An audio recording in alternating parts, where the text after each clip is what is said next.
श्री रामचंद्र भगवान की जय। रावण मैया की जय। सब श्रोता बंधुओं की जय। सनातन धर्म की जय। सब मांचन ते मांचु एक, सुंदर बिसद विशाल।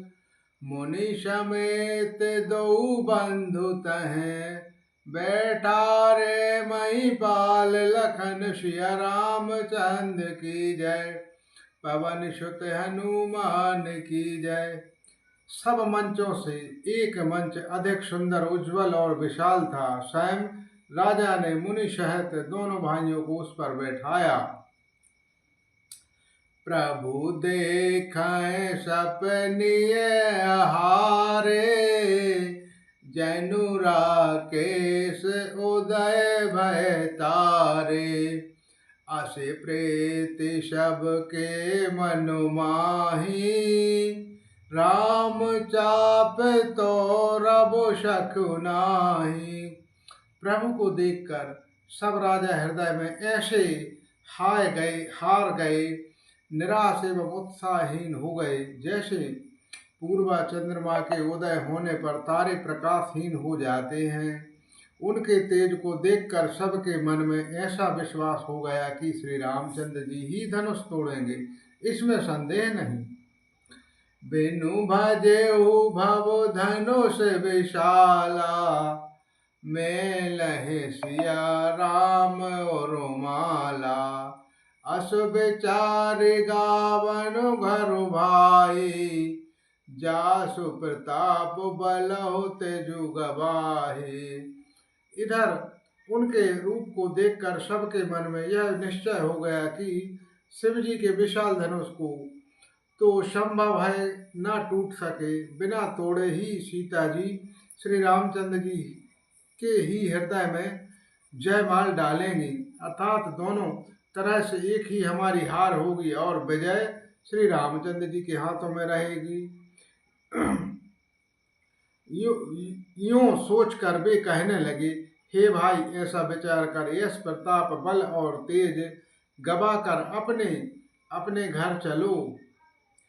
वह से अपर भूप सुन बानी, तह अभिविवेक अंध अभिमानी। तो रहूं धनुष ब्याहो अबुगाहा, बिने तो है को क्वार है ब्यावा। दूसरे राजा जो अविवेक से अंधे हो रहे थे और अभिमानी थे, यह बात सुनकर बहुत हंसे। उन्होंने कहा, धनुष तोड़ने पर विवाह होना कठिन है, अर्थात सहज ही में हम जानते हैं कि हाथ से जाने नहीं देंगे, फिर बिना तोड़े तो राजकुमारी को ब्याह ही कौन सकता है। एक बार कालहो किन हो, सियाहित समर तब सब सोहू। यह सुन अवसर महीप मुस्काने, धर्मशील हरि भक्त सयाने। काल ही क्यों ना हो, एक बार तो सीता जी के लिए उसे भी हम युद्ध में जीत लेंगे। यह घमंडी बात सुनकर दूसरे राजा जो धर्मात्मा हरिभक्त और सयाने थे, वे मुस्कुराए। सिय अविवाह राम गर्भहो, दूरी करिन पह के।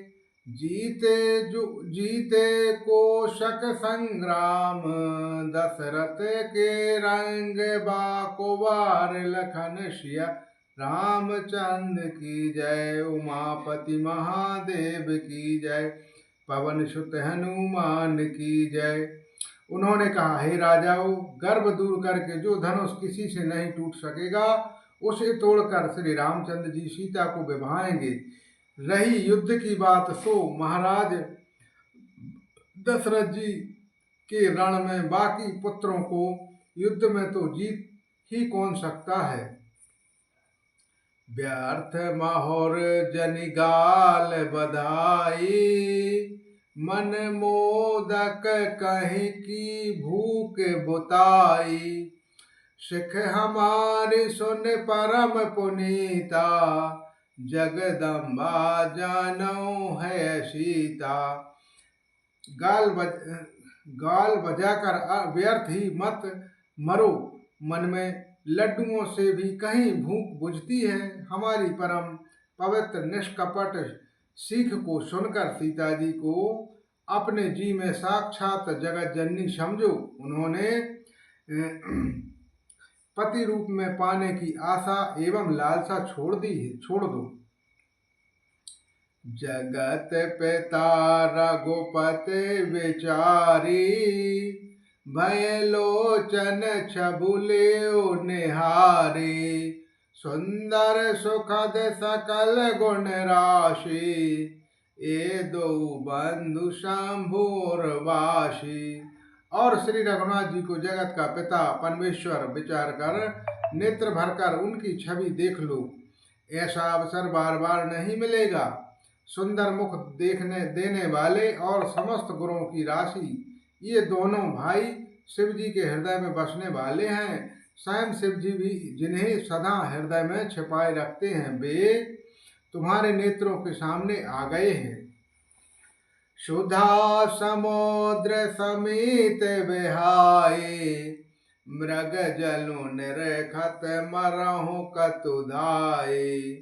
करहु जाय जो कहु जो भावा, हम तै आजु जन्म फल पावा। समीप आए हुए भगवान दर्शन रूप अमृत के समुद्र को छोड़कर तुम जगत जननी जानकी को पति रूप में पाने की दुष्टता रूप मिथ्या मृग जल को देखकर दौड़कर क्यों मरते हो। फिर भाई, जिसको जो अच्छा लगे वही जाकर करो। हमने तो श्री रामचंद्र जी के दर्शन करके आज जन्म लेने का फल पा लिया है, जीवन और जन्म को सफल कर लिया है। आशे कहीं भले भूप अनुरागे, रूप अनूप बिलोकन लागे। देखहि सुर नभ चढ़े विमाना, बरसहि सुमन करहि कलुगाना। श्री राम। ऐसा कहकर अच्छे राजा प्रेम मग्न होकर श्री रामचंद्र जी का अनुपम रूप देखने लगे। मनुष्यों की तो बात ही क्या, देवता लोग भी आकाश से विमानों पर चढ़े हुए दर्शन कर रहे थे और सुंदर गान गाते हुए फूल बरसा रहे थे। जाने सो अवसरु सिया तबो, फटाई जनक बोलाई। चतुर सखी सुंदर सकल, सादर चली लबाई। लखन सिया रामचंद्र की जय, उमापति महादेव की जय। पवन सुत हनुमान की जय। अब शुभ अवसर जानकर जनक जी ने सीता जी को बुला भेजा। सब चतुर और सुंदर सखियां आदर पूर्वक उन्हें लेवा लाई। बोलो श्री रामचंद्र भगवान की जय, उमापति महादेव की जय। श्री राम।